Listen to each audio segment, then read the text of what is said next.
প্রিয় ছাত্রছাত্রীরা, সোমনাথদার কোচিং সেন্টারে তোমাদের সবাইকে স্বাগত। আজকের ভিডিওতে থাকছে দেখো first summative evolution subject history class 7, full marks 30 এবং টাইম হচ্ছে 1 ঘন্টা। এবং এই প্রশ্নপত্র দেখো গণিপুর হাই স্কুলের প্রশ্নপত্র, তার উত্তর নিয়ে আমি আলোচনা করবো। উত্তর না, আমি ব্যাখ্যা সহ আলোচনা করবো, যাতে তোমরা ভিডিওটি একবার প্রথম থেকে শেষ অবধি দেখলে প্রত্যেকটা প্রশ্নের উত্তর যেন একদম মাথায় গেঁথে যায়, ঠিক আছে। এবং এখান থেকে কিন্তু প্রত্যেকটা স্কুলে কিন্তু প্রশ্ন কমন পাবে, ঠিক আছে। তো চলো আমরা ভিডিও শুরু করি। দেখো প্রথমে 6টা এমসিকিউ দিয়ে দিয়েছে। চলো একে দেখে প্রশ্ন, সকলোত্তর পথনাথ উপাধি ছিল কার? হর্ষবর্ধনের, ঠিক আছে। তা কেন বল দেওয়া হয়েছিল এটা শুনে নাও। উত্তর ভারতের অধিকাংশ জয় করার পর চালুক্যরা দ্বিতীয় পুলকেশী হর্ষবর্ধনকে সকলোত্তর পথনাথ এইটা কিন্তু উপাধি দিয়েছিল। কেন? কারণ উত্তর ভারতের সকল পথের অধিপতি, কী বললাম? সকল উত্তর পথন মানে উত্তর ভারতের সকল পথের অধিপতি, তাই, ঠিক আছে। 1.2 দেখো, প্রথম খলিফা ছিলেন কে? অপশান না, আবু বকর, ঠিক আছে। ইসলামের প্রবর্তক হজরত মোহাম্মদ শাহের মৃত্যুর পর ইসলামী জগতের রাজনৈতিক ও ধর্মীয় নেতা হিসাবে আবু বকর প্রথম খলিফা নির্বাচিত হন। বুঝে নাও ব্যাপারগুলো, তোমার কিন্তু এই তথ্যগুলো বইতেও কিন্তু পাবে না। 3 নম্বর প্রশ্ন দেখো, বঙ্গ নামের প্রথম উল্লেখ পাওয়া যায়, এটা হচ্ছে দেখো ঐতরেয় আরণ্যক, এটা গ্রন্থে হতো এখানটা, হ্যাঁ কী বললাম? ঐতরেয় আরণ্যক গ্রন্থে। তো এটা কী জিনিস? এটা প্রাচীন ভারতের ঋগ্বেদের একটি অংশ। ঐতরেয় আরণ্যক সর্বপ্রথম বঙ্গ নামের উল্লেখ পাওয়া যায় এই গ্রন্থে, ঠিক আছে।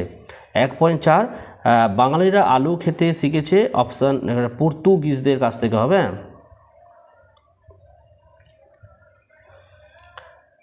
আচ্ছা, এই আলুটা কী করে এলো আমাদের এখানে? দেখো, মধ্যযুগে পর্তুগিজ পর্যটক ও বণিকরা ভারত তথা বাংলায় প্রথম আলুর চাষ ব্যাপারটা শুরু করেছিলেন। 1.5 পাল সেন যুগের বাংলার প্রধান ফসল কী ছিল? এটা ধান লিখবে। কারণ দেখো, বাংলার যে জলবায়ু আর উর্বর পরিমাটির জন্য প্রাচীনকাল থেকে ধান ছিল এই অঞ্চলের প্রধান কৃষিজ ফসল, ঠিক আছে। 6 দেখো, গীত গোবিন্দ কাব্যের রচয়িতা ছিলেন, এখানে হবে জয়দেব। জয়দেব কে ছিলেন বলতো? লক্ষণ সেনের সভাকবি ছিলেন জয়দেব, হ্যাঁ। সংস্কৃত ভাষায় শ্রীকৃষ্ণের লীলা বিষয়ক বিখ্যাত কাব্য গীত গোবিন্দ তিনি রচনা করেছেন, হ্যাঁ।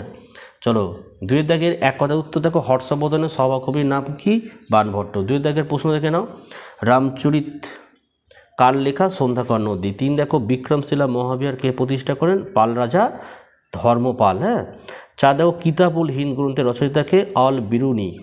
আর বাংলায় পাল বংশের রাজত্ব শুরু কবে থেকে? 750 খ্রিস্টাব্দ থেকে। আচ্ছা, এই সময় কে বলতো প্রতিষ্ঠা করেছিলেন পাল বংশ? গোপাল ছিল পাল বংশের প্রতিষ্ঠাতা। আর নেক্সট দেখো 6, পৃথিবীর সর্ববৃহৎ বৌদ্ধ মন্দির কোনটি? আমি এখানে দেখো বড়বুদুর লিখেছি, এটা কোথাকার আছে বলতো? ইন্দোনেশিয়ার জাভা দ্বীপে অবস্থিত বড়বুদুর। কী বললাম? ইন্দোনেশিয়ার জাভা দ্বীপে অবস্থিত এটা। 7 দেখো, সিদ্ধাচার্য কাদের বলা হতো? উত্তরটি একটু লিখে নাও। পাল যুগে বৌদ্ধ সহজান বা তান্ত্রিক মতবাদের গুরুদের সিদ্ধাচার্য বলা হতো, ঠিক আছে। 2000 নাম বলি, লুইপা কানপা, এরা হচ্ছে সিদ্ধাচার্য ছিল, হ্যাঁ। 8 দাগের প্রশ্ন, গৌরবহ গ্রন্থটির রচয়িতাকে? বাক পতিরাজ, বয়াকার কয় হসন্ত, বাক পথ তয়হস্যি রয়াকার বর্গীর জ। 9 দাগের প্রশ্ন, শশাঙ্কের সময় কোন ধাতুর মুদ্রা প্রচলিত ছিল? লিখবে, এটা কিন্তু রূপোর মুদ্রাটা লিখবে না, এটা সঠিক অ্যান্সার হচ্ছে সোনার মুদ্রা ছিল। সোনার মুদ্রায় ছিল কিন্তু, হ্যাঁ, তবে সোনার পরিমাণটা একটু কম ছিল। 10 দাগের প্রশ্ন, এরা লক্ষণ হবে। লক্ষণ সেনের রাজসভায় সবচেয়ে উল্লেখযোগ্য কবি কে ছিলেন? জয়দেব ছিলেন। কী রচনা করেছিলেন? উপরে লেখা ছিল না, গীত গোবিন্দের রচয়িতা ছিলেন। তারপরে দেখো 2 নম্বরের প্রত্যেকটা প্রশ্ন খুব ইম্পর্টেন্ট, তোমরা কিন্তু পাঠ্য বই থেকে উত্তরগুলো পড়ে নিও। তাও আমি কিছু গুরুত্বপূর্ণ প্রশ্ন আলোচনা করে দিই। 1 দাগের প্রশ্ন, কে কখন গঙ্গাই কণ্ঠচোল উপাধি গ্রহণ করেন? এটা খুব ভালো প্রশ্ন। চোল রাজা প্রথম রাজেন্দ্র চোল 1023 খ্রিস্টাব্দে গঙ্গা অভিযান সফল করার পর গঙ্গাই কণ্ঠচোল উপাধি গ্রহণ করেন, ঠিক আছে। আর একটু ব্যাখ্যা বলি, দেখো এই যে প্রথম রাজেন্দ্র চোল বাংলার পাল বংশীয় রাজা মহিপালকে পরাজিত করেছিল, করে গঙ্গা নদীর তীরবর্তী অঞ্চল জয় করেছিল বলে তাকে এই উপাধি দেওয়া হয়েছিল। 2 থেকে প্রশ্ন, কৈবর্ত বিদ্রোহ কবে এবং কার বিরুদ্ধে হয়েছিল?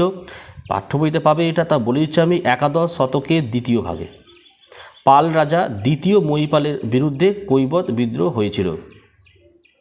আর কৈবর্ত বিদ্রোহের নেতা কে ছিল? দিব্য বা দিব্য। 3 দাগের প্রশ্ন, সামন্ততন্ত্র বলতে কী বোঝো? পাঠ্য বই পেয়ে যাবে। 4 দেখো, কোন রাজ্যের মধ্যে ত্রিশক্তি সংগ্রাম হয়? খুব ভালো প্রশ্ন, উত্তর লিখবে পাল, প্রতিহার এবং রাষ্ট্রকূট। কি বললাম? পাল, প্রতিহার এবং রাষ্ট্রকূট, এই 3টি শক্তির মধ্যে ত্রিশক্তি সংগ্রাম হয়েছিল। ঠিক আছে, কেন হয়েছিল বলতো? কনৌজ দখলকে কেন্দ্র করে প্রায় 200 বছর ধরে কিন্তু এই লড়াই চলেছে, 200 বছর প্রায়। 5 বাংলায় সেন যুগের পঞ্চরত্ন কাদের বলা হতো? এটা খুব ভালো প্রশ্ন। দেখো, রাজা লক্ষণ সেনের সভার 5 জন বিখ্যাত কবি কি বলতো? জয়দেব, ধৈ, গোবর্ধন, উমাপতি ধর এবং শরণ, তালবেশ্বর ও মূর্ধন্য। শরণকে একত্রে পঞ্চরত্ন বলা হয়। 6 দাগের প্রশ্ন, প্রাচীন বাংলার প্রধান 2টি অঞ্চলের নাম লেখো। তা প্রাচীন বাংলার প্রধান 2টি অঞ্চলের নাম হচ্ছে কি? একটা হচ্ছে রাঢ় অঞ্চল, আর হচ্ছে পুণ্ডুবর্ধন। বানানটা লিখে নাও, পয়হস্যু দন্তে নয় ডয় রফেলা, হ্যাঁ, আর বধ হয় রেব দন্তের ন। তারপরে 3 নম্বরে প্রশ্নগুলো পাঠ্য বইতে কিন্তু পড়ে নেবে। মাস্টার নয় কি, চর্যাপদ সম্পর্কে যা জানো লেখো, টিকা লেখো। দীপঙ্কর শ্রী জ্ঞান। 5 দাগে দেখো, নিচের নামগুলির মধ্যে কোনটি বাকিগুলোর সঙ্গে মিলছে না, তার তলায় দাগ দাও। ঠিক আছে, এই 5-এর উত্তরকে আমি বলে দিচ্ছি আমি। দেখো, যেগুলো মিলছে না, তো দেখো নাড়ু, চোল, উর আর নগরম।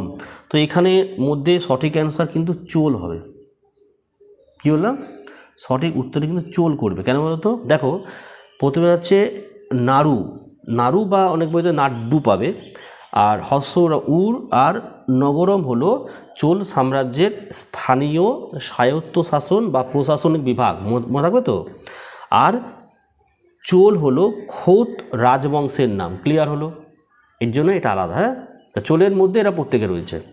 তারপরে আছে দেখো, অদন্তপুরী, বিক্রমশিলা, নালন্দা। সঠিক অ্যান্সার কোনটা হবে? নালন্দা। কেন হবে? দেখো, যে অদন্তপুরী আর বিক্রমশিলা পাল রাজাদের দ্বারা প্রতিষ্ঠিত মহাবিহার, কিন্তু নালন্দা হতে গুপ্ত যুগে প্রতিষ্ঠিত হয়েছিল। কিন্তু পাল যুগেরও এর গুরুত্ব ছিল, তবে প্রতিষ্ঠার সময়কালটা আলাদা। তাহলে নালন্দা হচ্ছে তোমার গুপ্ত যুগে প্রতিষ্ঠিত হয়েছিল, তাই এটা আলাদা হলো। তারপরে আছে জয়দেব, ধীমান, বিটপাল, সন্ধ্যাকর নদী আর চক্রপাণি দত্ত। সঠিক অ্যান্সার। আর যেখানে দাগ দেওয়া আছে সন্ধ্যাকর নদী, এটা যে স্টুডেন্ট পরীক্ষা দিয়েছে দাগ বেরিয়েছিল। তো এখানে সঠিক অ্যান্সারটা তোমরা করবে ধীমান আর বিটপাল, দুটোই দাগ মারবে। কারণ ধীমান আর বিটপাল এরা ভাস্কর বা শিল্পী ছিলেন। কী বললাম? আর বাকিরা দেখো, যারা হচ্ছে জয়দেব, সন্ধ্যাকর নদী এবং চক্রপাণি, এরা প্রত্যেকে কী ছিল? চিকিৎসা শাস্ত্রের সঙ্গে যুক্ত ছিলেন। হ্যাঁ, সাহিত্য এবং চিকিৎসা শাস্ত্র। কী বললাম? ধীমান আর বিটপাল অ্যান্সার হবে, কারণ এরা ছিল ভাস্কর শিল্পী, আর বাকিরা ছিল সাহিত্য বা চিকিৎসা শাস্ত্রের সঙ্গে যুক্ত। তা উত্তরটা কেমন লাগছে, তাই তো? ঘয়ের প্রশ্ন দেখো, লুইপাত, অশ্বঘোষ আর সর্হপাত, কান্নপাত। এখানে উত্তরটা করবে অশ্বঘোষ, উত্তর করবে।